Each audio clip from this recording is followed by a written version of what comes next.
का विषय जो है वो है हमारे किसान से जुड़ा कि हम लोग जो प्रोक्योरमेंट कर रहे हैं इसके ऊपर बहुत सी चर्चाएं मीडिया में चल रही हैं, सोशल मीडिया में चल रही हैं। विपक्ष के लोग बहुत अपने आप को ये मान करके कि जैसे बहुत बड़ा एक विषय उनके हाथ लगा हो, जब उनके पास किसी प्रकार का मुद्दा नहीं होता तो कोई ना कोई निकाल करके लाएंगे, उसी में से उनको लगता है कि बहुत बड़ी चीज़ हमको ये मिल गई है।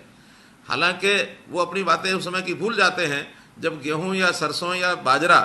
ये चीज़ें, गेहूं तो चलो खरीदते ही थे क्योंकि एफसीआई में सारा जाना होता है, उन्होंने बाजरा और गेहूं कभी खरीदा नहीं। हमने बाजरा गेहूं ये सब खरीदा और अगले बार के लिए हमने ये भी घोषणा की है कि मक्का,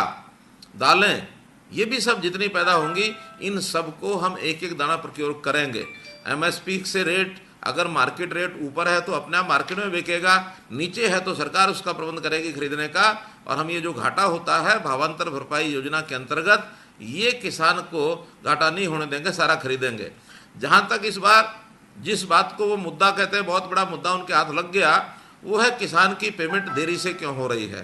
ये मैं मानता हूँ कि जितनी घोषणाएं हमने पहले की थी किसान का जो पेमेंट है वो समय से होना चाहिए। समय से न होने के उसके जो कारण हैं, मुख्य कारण ये है कि इस बार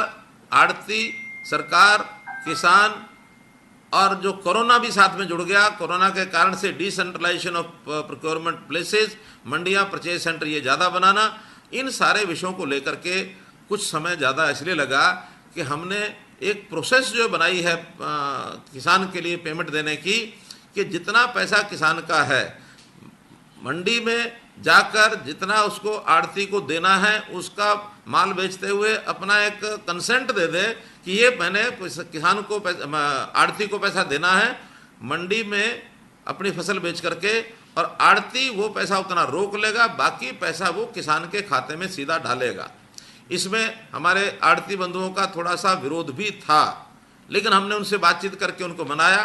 बैंकों से प्रोसेस, ट्रांसपेरेंट प्रोसेस कैसे बन सके, इसके लिए भी उनको मनाने में हमको थोड़ा समय लगा, देरी लगी, क्योंकि बैंकों का भी थोड़ा रेसिस्टेंस उसमें था। लेकिन अंत में ये सारी प्रोसेस अब तय हो गई है कि माल बिकता है, बिकने के बाद एजेंसी जो हैं, जे फार्म, आई फार्म बनने के बाद एजेंसीज उनको पैसा जो है भेजती हैं, और किस आड़ती अपना पैसा काट करके और वापस वो पैसा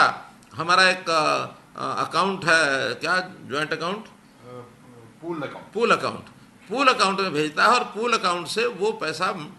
किसान के खाते में जाता है। ये सारी प्रोसेस 7 दिन से 8 दिन के बीच में होना चाहिए, लेकिन प्रोसेस को बढ़ाने में समय लगा। इसलिए बढ़ाने में समय लगने के कारण से पहला जो पेमेंट का लॉट है वो थोड़ा देर से गया है। आज की डेट में लगभग 2000 करोड़ रुपया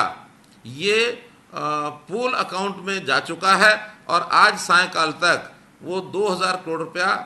कुछ उसमें से चला गया है, लगभग 700 करोड़ रुपया चला गया है, बाकी जो पैसा है वो आज सायंकाल तक फार्मर्स के अकाउंट में चला जाएगा। और ऐसे ही आज 5 तारीख तक की सारी पेमेंट ये सब आड़तियों के खाते में चली जाएगी, जो लगभग 3900 करोड़ रुपया होगी। 3900 करोड़ रुपया और जाने के बाद, और 2000 करोड़ रुपया पिछला, 5900 करोड़ रुपया आज शाम तक आड़तियों के अकाउंट में चला जाएगा, और ये अगले 2 दिन में, 3 दिन में सब किसानों के खाते में चला जाएगा। अगले 5 तारीख के बाद 3-3 दिन का पैसा हर एक दिन में बढ़ेगा, ताकि हम, चूँकि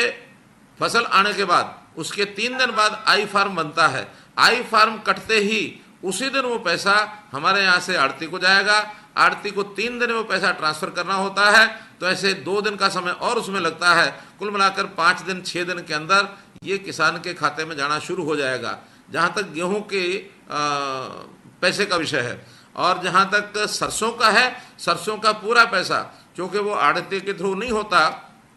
सीधा हैफेड किसान के अकाउंट में देती है, तो लगभग 1150-1200 करोड़ रुपया ये हैफेड के अकाउंट से किसानों के अकाउंट में जा चुका है। इसलिए ये सारा ट्रांसपेरेंट व्यवस्था करने के लिए,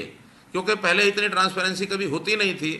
पैसा वो आड़ती के खाते में रह गया, या किसान को पहुंचा, या कहीं और किसी जगह वो पेंडिंग रह गया, इसका कोई हिसाब होता नहीं था। किसान को हमने अगर डबल आय करनी है, डबल आय यानी 2022 तक उसकी आय को अगर डबल करना है, तो बहुत, चाहे छोटी चीज़ें हैं चाहे बड़ी चीज़ें हैं, इनको ध्यान रखना पड़ेगा किसान के खर्चे कैसे कम किए जाए। और ये एक ऐसा अनसीन खर्चा किसान के ऊपर होता है जो किसान को भी पता नहीं लगता कि कहाँ रह गया, कितना ब्याज लग गया, कितना उसके ऊपर आ गया।